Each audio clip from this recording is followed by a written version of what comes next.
My name is Emily, and I'm a sufferer of color choice paralysis. There are just so many colors that you can paint things, and I just can't make my mind up.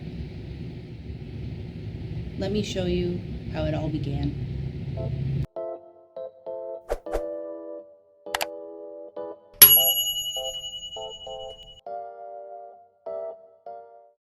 I purchased this table probably about 4 or 5 months ago from Facebook Marketplace for $10. The original listing said that it was solid wood, but when I arrived, and it was a 30-minute drive, I found out the top was laminate, and then the rest of it was all solid wood, which was good. And for $10 and the drive, I wasn't going to turn the table down. So I bought it, obviously, and it's been sitting in my garage. I only washed off the laminate top, and I've been using it as a holding place for my tools.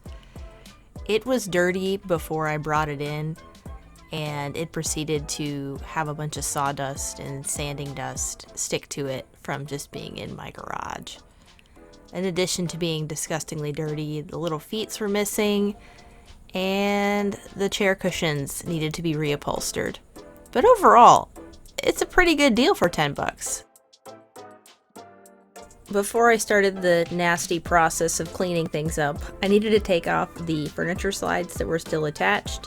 These things are deadly. Make sure that you don't leave them on your floor. After I removed the slides from the bottom of the chair, I unscrewed the cushions and had to pry the seat off. I don't think that these cushions have ever been removed. And this table set was made in 1983, so we're talking 38 years these cushions have likely been attached to these seats.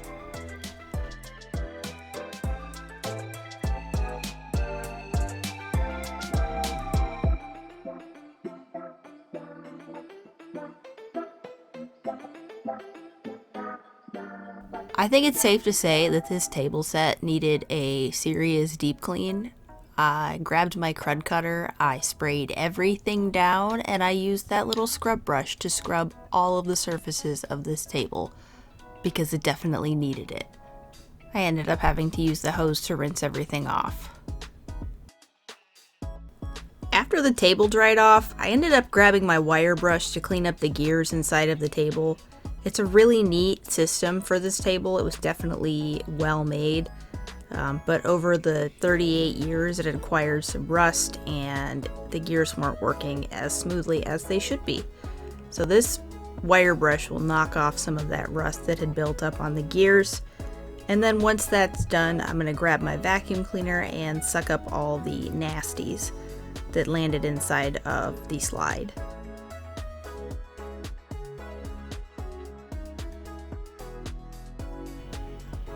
I ended up using my Vans furniture wax in Sweet Orange to wax the wooden slides of the table.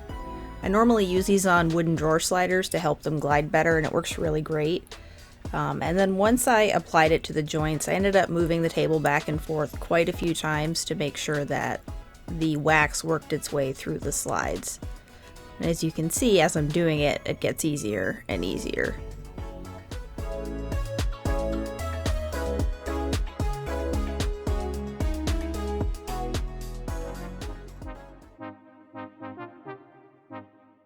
Since I'm going to be painting the surface of the laminate table, I grabbed my 120 grit sandpaper and my orbital sander, and I'm going to make a couple passes over the top and the rest of the piece so that I have good adherence when I go to prime it.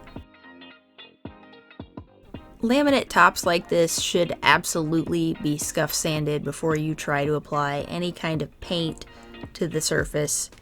You also want to make sure that you prime it, and that's going to give you the best result. Now this is a table, so it's a heavy use surface, so I'm making sure that I do all of these steps so that the paint doesn't start peeling and chipping off when they go to use the table. Primer's definitely a must, not just for the top of this table, but also for the base. It's oak and the surface is definitely going to bleed. when I get to that step in painting. So I'm going to prime everything. I ended up using a short nap roller, and I lined my paint tray in tinfoil. That way I can reuse the same paint tray over and over again. It's also really useful if you don't put too much primer in the tray and it's empty by the time you're done applying it, because you can actually grab the tinfoil up and wrap it around the roller and pull it off of the paint roller frame. Pretty simple. It's easy cleanup. For all of the spindles and everything that was not flat and I couldn't really roller, I used Rust-Oleum gray primer on those areas. It's a really nice primer to use. It usually levels out really well. And I think it's probably around $6 at Walmart. Something like that. It's like $5.89, I think is what the price was. So it was relatively inexpensive. And I was able to use one entire can to coat all 4 chairs at least once.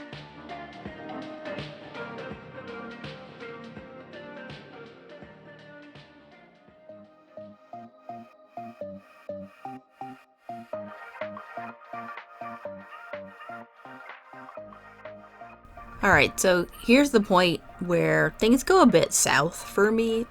I couldn't make up my mind on what color to paint the table and the chairs.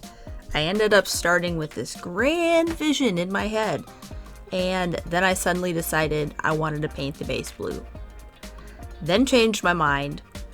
When I get stuck like this, I usually try to swatch a bunch of colors that I think will look good on the table or whatever project it is, because it helps me to imagine things a little bit better, especially when I'm using more than one color. Sure, it looks like crap at the time, but it's something that helps me make a better decision. Not everything is going to work out like you initially planned, but it's important to find ways to navigate around roadblocks. Like this fabric I initially picked out for the chairs and didn't end up using. What I'd ended up deciding to use was this $2 paint that I had ended up getting from the Oops section, and it's kind of like a warm tone gray. And I put it in my paint sprayer after I diluted it to the proper measurements. I just purchased this paint sprayer specifically for this project. I generally like to hand paint. However, there are 5 spindles on every single chair on just the top, so I finally broke down and bought myself a paint sprayer. And also the tent that I'm standing in. Really good investment, especially if you're going to do this a lot. I wanted to make sure I include my other failure. So this is the top of the table. I obviously decided on black, and it ended up having a lot of bubbling up issues, and I had to sand it down and strip it completely back to bare, and then I had to reprime it, and then I had to repaint it. Initially, when I painted the table, I used a brush, and I decided to get a short nap roller, a 1/4 inch and 4 inches long smooth surface roller to apply the paint. Now, you can use rollers for things, but you absolutely need to make sure that it's a short nap roller with a smooth surface on it. And once it's dry, you need to sand it between coats. That's going to knock down the little orange peel texture.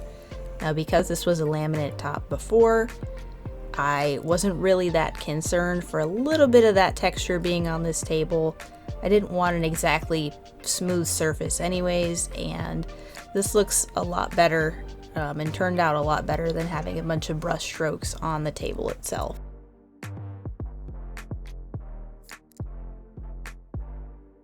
When you're doing surfaces that are heavy use or heavy traffic surfaces, you absolutely need to seal it. I highly recommend either a satin or a semi-gloss or a gloss finish so that you can easily clean it off. Matte finishes tend to be more porous, and you're going to see more drink stains and those sort of things once you apply it. Now, I used Varathane satin polyurethane. It's water-based, and I'm just using my brush. I'm using a sponge brush to apply a very light coat to the top. Now, if you apply a light enough coat I find that I don't have to tint the polyurethane, but if you're having issues with streakiness, then I recommend tinting the polyurethane. Darker colors and even greens tend to get that streakiness in them when you see it, but I didn't have that problem, and I went ahead and applied 3 coats of the satin polyurethane to the top of the table, and I did sand in between coats. So again, thin coats, let it dry, sand it, and on your final coat you do not sand. Hopefully all of that was pretty easy to understand.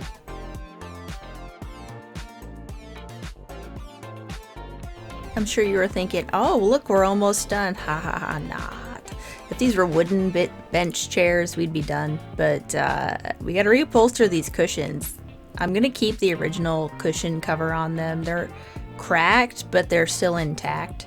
So I'm gonna clean them off, and then I'm going to staple the fabric on the back.